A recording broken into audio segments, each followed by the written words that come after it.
it's time for our lecture number 39, which is again on page number 59. Question number 7 है यहाँ पे, री right these pair of fractions so that they have a common denominator.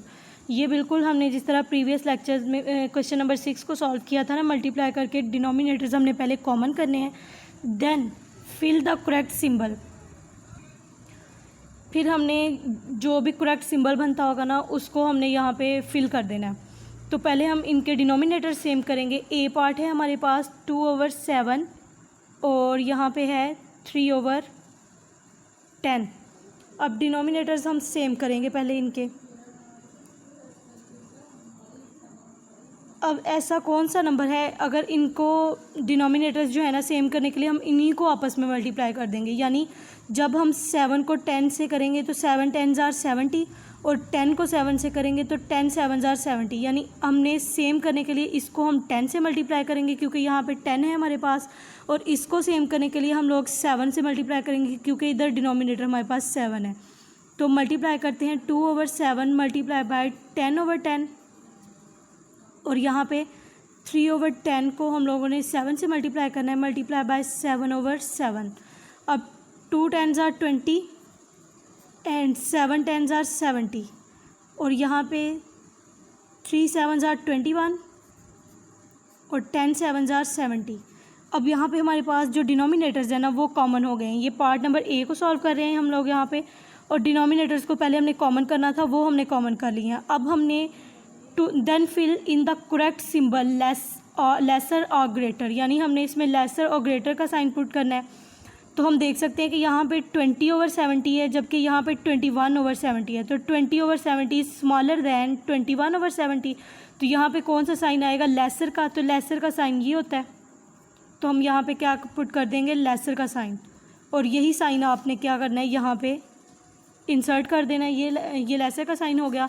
Part number B को solve कर लेते हैं, उससे आपको थोड़ा क्लियर हो जाएगा। 4/11 एंड 3/8।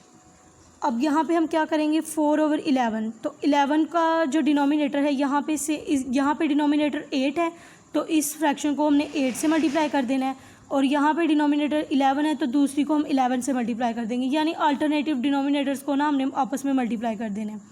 तो यहाँ पे 4/11 को किससे मल्टीप्लाई करेंगे? 8 से, तो क्या आ गया? 8/8। नेक्स्ट 3/8 को मल्टीप्लाई कर देंगे 11/11 से।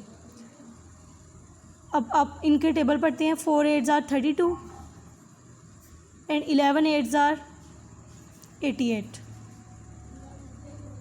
3 को जब 11 से पढ़ेंगे, या 11 का टेबल आपने 3 तक पढ़ना है, तो 11 3s are 33 एंड 8 का जब 11 तक पढ़ेंगे, या 11 का आपने 8 तक टेबल पढ़ लेना है, तो 11 8s are 88। अब यहाँ पे हम देख सकते हैं कि डिनोमिनेटर्स हमारे सेम हो गए हैं, 88 एंड 88। अब हमने देखना है कि इन दोनों में स्मॉलर नंबर कौन सा है, तो वो हमें नज़र आ रहा है। ये 32/88 है और ये 33/88 है, यानी ये वाला नंबर जो है ना ये स्मॉलर है। तो स्मॉलर का साइन अगेन यही वाला होगा, तो ये वाला साइन आपने पुट कर देना है यहाँ पे, और यही साइन जो है ना वो आपने यहाँ पे लगा देना है लेस देन का।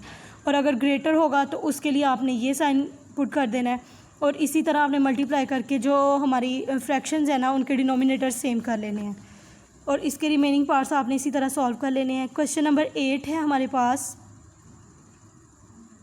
Right the following fractions in ascending order, यानी ये जो हमें फ्रैक्शंस दी हुई है ना इनको हमने असेंडिंग ऑर्डर्स में लिखना है।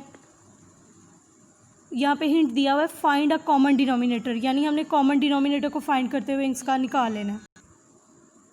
हिंट हमारे पास है फाइंड अ कॉमन डिनोमिनेटर, यानी हमने पहले इनके कॉमन डिनोमिनेटर्स फाइंड करने हैं और फिर हमने इनको असेंडिंग ऑर्डर में लिखना है, यानी से पहले सबसे छोटी फ्रैक्शन, फिर उससे ग्रेटर, फिर उससे ग्रेटर।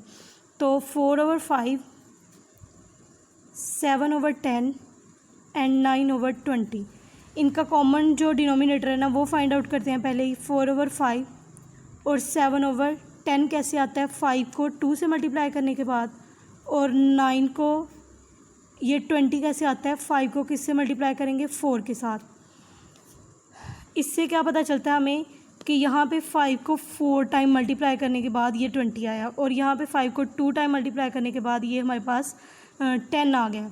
तो इसमें सबसे जो स्मॉलेस्ट फ्रैक्शन है वो हमारे पास ये 9/20 होगी ना, क्योंकि इसमें 5 को 4 टाइम मल्टीप्लाई करना पड़ा हमें, और इसमें 5 को सिर्फ 2 टाइम करना पड़ा, और इसमें 1 टाइम करना पड़ा। तो ये सबसे ग्रेटर हो जाएगी, ये उससे ये सबसे स्मॉलर हो जाएगी, सॉरी ये सबसे ग्रेटर होगी, उससे स्मॉलर ये होगी, और सबसे स्मॉलेस्ट जो है ना वो ये है 9/20। ये हमने चेक कर लिया यहाँ से कॉमन डिनोमिनेटर फाइंड करके। कॉमन डिनोमिनेटर हमारे पास 5 आ रहा है। अब यहाँ पे हमने 5 को 4 टाइम मल्टीप्लाई करना पड़ा है, तब हमें 20 आया, तो ये सबसे लेसर हो जाएगी। और यहाँ पे 5 को 2 टाइम मल्टीप्लाई करना पड़ा है, 2 से मल्टीप्लाई करना पड़ा है, तो ये जो है ना उससे ग्रेटर हो जाएगी। तो इसका जो असेंडिंग ऑर्डर होगा वो क्या होगा, 9/20, 7/10 एंड 4/5। बिल्कुल इसी तरह आपने इनके डिनोमिनेटर्स जो है ना, कॉमन डिनोमिनेटर्स फाइंड करते हुए इन फ्रैक्शंस की पहले आपने चेक करने कॉमन डिनोमिनेटर्स कैसे आते हैं, और फिर जितने टाइम्स उस नंबर को मल्टीप्लाई करना पड़ेगा ना, उतने टाइम वो फ्रैक्शन हमारे पास सबसे छोटी होती जाएगी। तो ये जैसे यहाँ पे इसको 4 टाइम मल्टीप्लाई करना पड़ा, तो ये वाली जो है ना ये सबसे छोटी हो गई है। उसी तरह आपने पार्ट नंबर B से लेके H तक इसी तरह इनको सॉल्व करना है by finding the common denominators.